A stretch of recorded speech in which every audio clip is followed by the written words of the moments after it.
Ya, saya lagi muter-muter di Jawa Barat dan lagi pilkades kan, kepala desa itu seru juga, rame.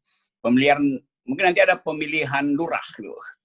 Syaratnya mampu mengedarkan bansos. Jadi saya lagi untuk cari Pak Lurah buat ngambil jatah bansos. Oke. Ternyata diambil kali lebih dahulu oleh anak Pak Lurah. Iya. Itu yang namanya manipulasi secara terang-terangan. Kan itu dengan gampang sebetulnya orang tahu. Tapi mungkin istana atau kekuasaan udah nggak punya cara untuk korupsi secara beradab. Itu langsung pada korporasi-korporasi yang sebetulnya di dalam benak publik itu dengan sendirinya mudah.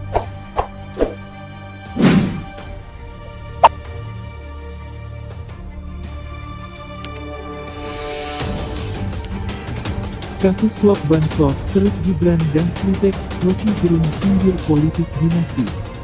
Bisnis.com, Jakarta, pengamat politik Rocky Gerung ikut menanggapi terseretnya Presiden Joko Widodo, Gibran Rakabuming Raka dalam kasus korupsi bantuan sosial, bansos, yang dilakukan oleh mantan Menteri Sosial Juliari Batubara.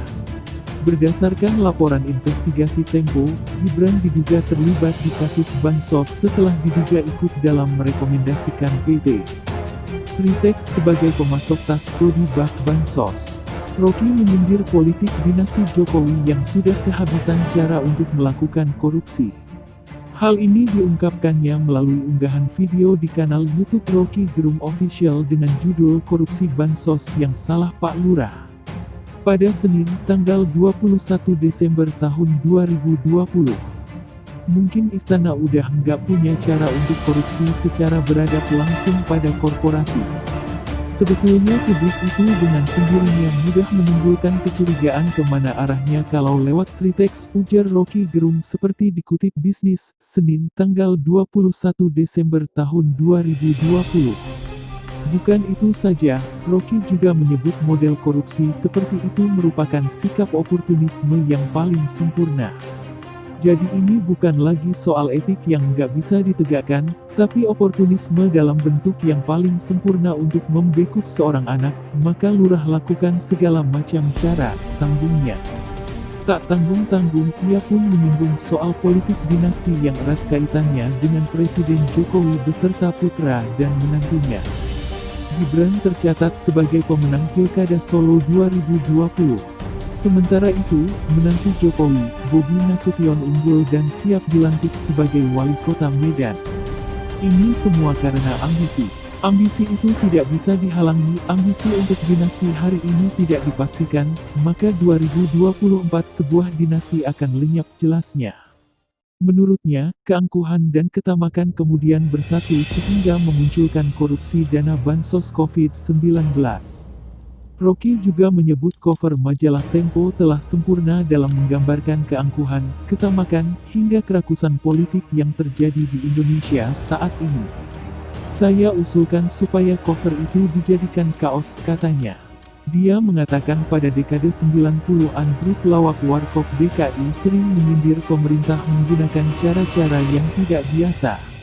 Rocky mengatakan jika masih ada Warkop DKI, mungkin Kasino bilang ke Indro untuk melihat cover majalah Tempo.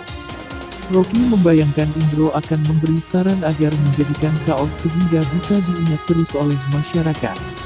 Yuk kita jadiin kaos, judulnya diganti Banteng Milik Bansos. Kira-kira begitu bercanda zaman dulu, katanya Rocky Gerung.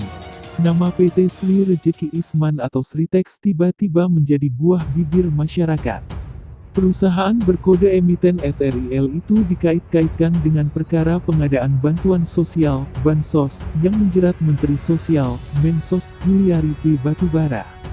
Sritex adalah salah satu pemain utama tekstil di kawasan Asia Tenggara. Dalam pemberitaan sebuah media nasional mereka diduga ikut mendapatkan pulung dalam rantai pengadaan bansos. Sritex diminta untuk menyediakan sekitar 1,9 juta body bag bagi paket bansos Kemensos untuk kawasan Jakarta, Bogor, Depok, Tangerang, dan Bekasi. Menariknya, rekomendasi pengadaan tas paket bansos itu ditengarai didapatkan dari anak sulung Presiden Joko Widodo, Gibran Rakabuming Raka.